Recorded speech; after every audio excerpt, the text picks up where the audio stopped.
మస్తు దమ్దమ్ అవుతుందిరా భయ్. బండి మెయింటైన్ చేయాలని ఏం చేయాలన్నా పైసలు లేక. పార్ట్ టైం జాబ్ ఉంది చేస్తారా? ఆఫీస్ ఈ కేపీహెచ్బీ కార్డు ఉంది. డ్రెస్సింగ్ సెన్స్ కొంచెం మారాలి. మీరు 3000 ఇప్పిస్తాం మీకు 2 hours కి. ఏదో తేడా పడుతుంది. ఇట్లా అంటారు. ఏదైనా పార్ట్ టైం చేయాలి దీంతో పాటు. జాబ్ ఉంది మామ, కాకపోతే ఇదే కాదు దుబాయ్ లో. దుబాయ్ లో ఏంది చెప్పు. దుబాయ్ సైడ్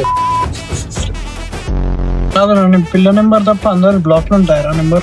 ఫోన్ చేసిన అవుతాయి మరి అంత వెయిట్ ఉంటుందా ఫోన్ అయితే. సనీలో పిక్స్ ఉన్నాయి అందులో. ఫోన్ లో అసలు నెంబర్లే ఉండవు, అన్ని ట్రూ కాలరే. ట్రూ కాలర్ తోనే బతున్నాడు. అండ్ ఫోన్ లో కాంటాక్ట్స్ ఉన్నావు, ట్రూ కాలరే ఉంటది. ఎడుగో వీడియో కేపీహెచ్బీ పోదాం. తర్వాత ఎడుగో కేపీహెచ్బీ పోదాం. తర్వాత ఇంకేంది పొద్దున అవుతుంది. అంటే నువ్వు 2 minutes అమ్మా నిజంగా మ్యాగీ 2 minutes లో అవుతుందారా? మ్యాగీ ఏమో కానీ నువ్వైతే 2 minutes 3 రావాలరా మళ్ళీ. నువ్వు బాడీ కౌంట్ ఎంతరా? ఇంట్లో చూస్తా. బాడీ కౌంట్ అంటే మీ ఇంట్లో తెలుసారా? తెలుసా చెప్పురా. మోసుకొని చెప్పు. ఇందాక 2 minutes మ్యాగీ అన్నప్పుడు ఇరికి అసలు అయితే లేదు. ఎందుకేమైనా రీసెంట్ గా బ్రేకప్ అయిపోయింది. ఏం చేయాలి ఏం అర్థం కేపీహెచ్బీ కదా మామ. ఈ టైంలోనే మనం ఎంత మెచ్యూర్ ఆలోచించాలి తెలుసా? ఎదురు కూడా మనం చూస్తే అబ్బా ఎంత మెచ్యూర్ గా సిచ్యువేషన్ హ్యాండిల్ చేసిందా అనిపించాలి. చాలా మెచ్యూర్ గా ఆలోచించాలి. అర్థమవుతుందా? ఎంత మెచ్యూర్ అవుతావు అంటే అంత మెచ్యూర్ గా. చిన్నప్పుడే మనం మెచ్యూరిటీ ఫంక్షన్ చేసిరా నీకు? ఇంతేనారా? ఇంకా ఇంకేం చేయాలి? జాబులు రిటైర్ ఏం లేదా? సాఫ్ట్వేర్ జాబ్ పర్సెంటేజ్ ఎంత?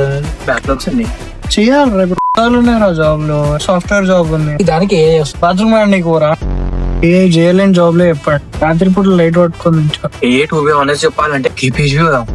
ఇప్పుడు మనం సీరియస్ డిస్కషన్ చేద్దాం రా. కెరీర్ ఎడ్యుకేషన్ ఇద్దరు వస్తుంది. ఏం చేద్దాం? గోవా కేపీహెచ్బీ కదా. పొద్దున్న నుంచి చెయ్యి బాగా నొప్పిలేస్తుంది రా. జిమ్కి పోదామంటే మోటివేషన్ వస్తుంది. టైం అంతటి అవుతుంది. అయితే మామ లైఫ్ లా క్లారిటీ పోతుందిరా. జిమ్కి పోదామంటే మోటివేషన్ వస్తలేదు, పోయినా ఇంట్రెస్ట్ లేదు, వెయిట్ లేస్తలేదు, అసలు ఏం చేస్తున్నా అర్థమైతలేదు నాకైతే. జిమ్ ఎప్పుడైనా ముందు ప్రీ వర్కౌట్ తీసుకోవాలి. మంచి ప్రీ వర్కౌట్ చూసుకొని తీసుకో. లేకపోతే ఇంట్లో బ్రేకప్ చేసి నీ బ్రేకప్ ఎట్లేదురా? అలా డాడీ ఒప్పుకోరు. ప్రెగ్నెంట్ చేసేరా.